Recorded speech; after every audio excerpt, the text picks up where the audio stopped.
Henry Ford didn't invent the car, but he made it part of everyday life. Before Ford, cars were rare luxuries for the rich. He saw a future where every family could own a car. Ford believed that getting around meant freedom, and he set out to make that freedom available to everyone. His new ways of making things and handling workers changed not only how people got around, but how they lived and worked. By making cars affordable, Ford changed cities, created suburbs, and started new businesses. The world became more connected. Families could travel, workers could find new jobs, and being isolated in the countryside faded away. Ford's journey was full of setbacks and tough competition, but his never-give-up attitude paid off. He was a visionary, sometimes stubborn, often debated, but definitely important. To understand the 20th century, you need to understand Henry Ford. He put the world on wheels and started the modern age. Ford's story shows that one determined person can change history. Born in 1863 on a Michigan farm, Henry Ford was drawn to machines, not the land. As a boy, he became known for fixing watches, his first lessons in mechanics. Ford's curiosity led him to leave the farm at 16 for Detroit, the heart of American industry. There, he apprenticed in machine shops, learning the language of industry and the power of steam and steel. Each job taught him about precision, efficiency, and the potential of machines. Ford wasn't just learning a trade, he was preparing to revolutionize manufacturing. The city's energy fueled his ambition, and every challenge sharpened his skills. The young farm boy became a master machinist, laying the groundwork for his future innovations. Ford's early years were more than work. They were about understanding how things fit together. This passion for mechanics would soon change the world. In 1891, Ford joined the Edison Illuminating Company, gaining important experience with electricity. Working at night, he used his days to chase a new dream, building a car without horses. In a small shed, Ford spent years tinkering, often with the help of his wife Clara. He built his first gasoline engine from scratch, learning by trying things out and making mistakes. In 1896, after 2 years of constant hard work, Ford showed off the quadricycle, his first car. The machine was simple, but new and clever, powered by a 2-cylinder engine. When it was too wide for the door, Ford simply knocked down a wall to get it out. The quadricycle's first trip through Detroit was small, but it started something big. Ford had built more than just a car. He had built a future. The quadricycle's success was just the start. Ford's first company, the Detroit Automobile Company, failed. He clashed with investors who wanted quick profits, while he dreamed of cars for everyone. Undeterred, Ford turned to racing, building fast cars to test his designs. His win in a race in 1901 restored his reputation and attracted new backers. However, his second company also faltered when he refused to budge on his vision. Ford's persistence paid off with the formation of the Ford Motor Company in 1903. This time, he was in control and had a clear mission to build affordable cars for the masses. Ford's racing triumphs made his name known for speed and reliability.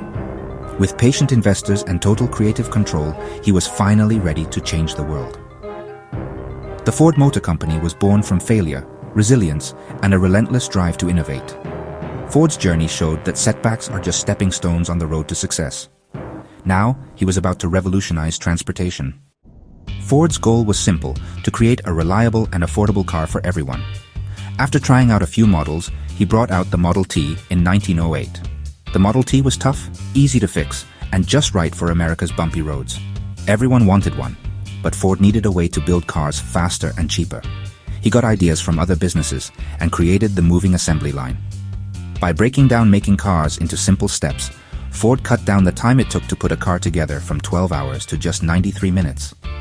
This new way of working let him make cars cheaper year after year, making the Model T something millions of people could buy. The car's price dropped from $850 to less than $300. It went from being a fancy item to something everyone needed. Ford didn't just build cars, he came up with mass production.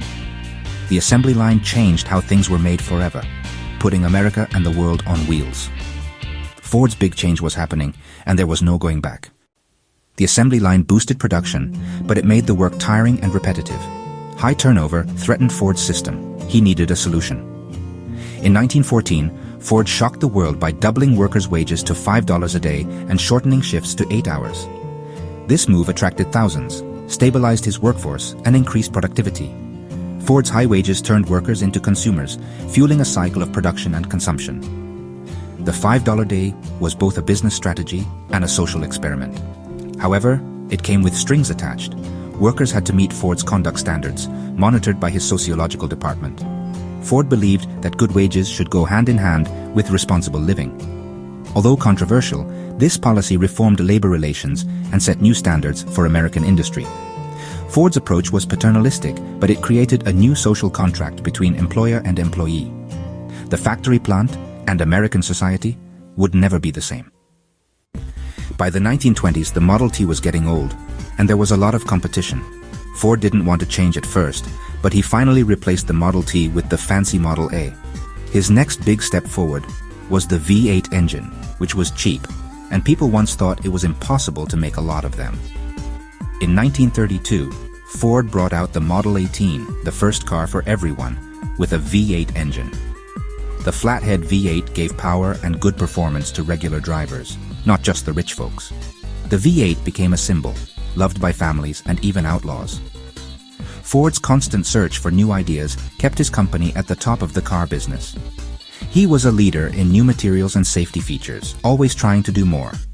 The V8 was Ford's last big win in engineering, making sure he'd be remembered as a pioneer in how things are made. Even after changing the world, Ford never stopped inventing. Ford's achievements were overshadowed by controversy. His management style was rigid and bossy, often clashing with the modern ideas of his son Edsel. Ford strongly opposed labor unions, using threats and violence to stop them from organizing. The Battle of the Overpass in 1937 showed the dark side of his worker practices. Ford's personal views also caused lasting harm. He published anti-Jewish articles that stained his reputation. Even though he later said sorry, the damage was already done. Ford was a man of contradictions, a visionary who made cars available to everyone, but also an individual with deep flaws. His story is a reminder that even the greatest innovators have shadows. To understand Ford is to deal with both his successes and his mistakes. Henry Ford passed away in 1947, but his legacy lives on everywhere. His assembly line changed how things were made, making goods affordable and plentiful. Ford's cars reshaped cities, created suburbs, and changed how people lived, worked, and traveled. He gave the world mobility, freedom, and a new economic landscape. The ideas he started became the foundation of modern industry. Ford's story is one of never giving up, vision, and the power of new ideas. He went from being a young farmer to a global icon, overcoming one setback after another. Ford's life shows that one person's ideas can reshape society. He set the world in motion, and it hasn't stopped since. Henry Ford's drive and determination changed history forever.